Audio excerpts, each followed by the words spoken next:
Question: what does the word ousted denote in general, and specifically in regard to the following sentence taken from book Chip War by Chris Miller, a New York Times bestseller?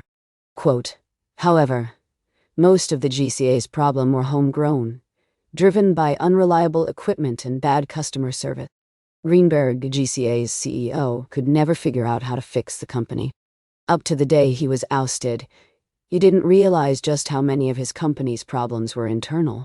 Explanation: ousted and subvert both relate to the displacement of power, but they differ significantly in their application.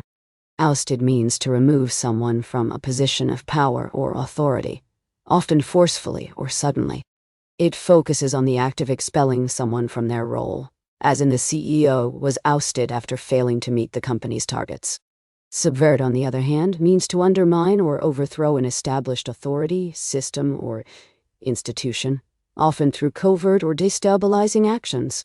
It involves the process of weakening or overthrowing an authority from within, as in the rebels aimed to subvert the government by inciting public dissent. While being ousted refers to the result of being removed from power, subvert refers to the tactics used to erode or destabilize an existing system or authority.